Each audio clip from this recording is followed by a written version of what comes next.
Kisah Wali Songo. Sunan Ampel. Sunan Ampel adalah anak Maulana Malik Ibrahim yang tertua. Menurut Babat Tanah Jawi dan Silsilah Sunan Kudus, di masa kecilnya ia dikenal dengan nama Raden Rahmat. Ia lahir di Campa pada 1401 Masehi. Nama Ampel sendiri diidentikan dengan nama tempat di mana ia lama bermukim. Di daerah Ampel atau Ampel Denta, wilayah yang kini menjadi bagian dari Surabaya, Kota Wonokromo sekarang. Beberapa versi menyatakan bahwa Sunan Ampel masuk ke Pulau Jawa pada tahun 1443 bersama Sayyid Ali Murtado, sang adik. Tahun 1440, sebelum ke Jawa, mereka singgah dulu di Palembang. Setelah 3 tahun di Palembang, kemudian ia melabuh ke daerah Gresik.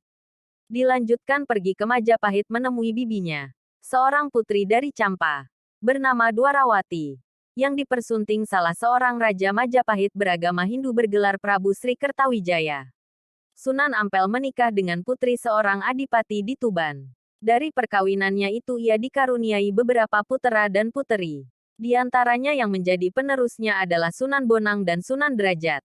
Ketika Kesultanan Demak 25 km arah selatan kota Kudus hendak didirikan, Sunan Ampel turut membidani lahirnya kerajaan Islam pertama di Jawa itu. Ia pula yang menunjuk muridnya Raden Patah, putra dari Prabu Brawijaya kelima Raja Majapahit, untuk menjadi Sultan Demak tahun 1475 Di Ampel Denta yang berawa-rawa, daerah yang dihadiahkan Raja Majapahit, ia mengembangkan pondok pesantren. Mula-mula ia merangkul masyarakat sekitarnya. Pada pertengahan abad 15, pesantren tersebut menjadi sentra pendidikan yang sangat berpengaruh di wilayah Nusantara bahkan mancanegara. Di antara para santrinya adalah Sunan Giri dan Raden Patah. Para santri tersebut kemudian disebarnya untuk berdakwah ke berbagai pelosok Jawa dan Madura. Sunan Ampel menganut fikih mazhab Hanafi. Namun, pada para santrinya, ia hanya memberikan pengajaran sederhana yang menekankan pada penanaman akidah dan ibadah. Dialah yang mengenalkan istilah moh limo, moh main, moh ngombe, moh maling, moh madat, moh madon.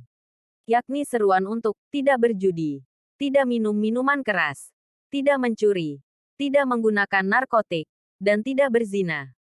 Sunan Ampel diperkirakan wafat pada tahun 1481 di Demak dan dimakamkan di sebelah barat Masjid Ampel, Surabaya.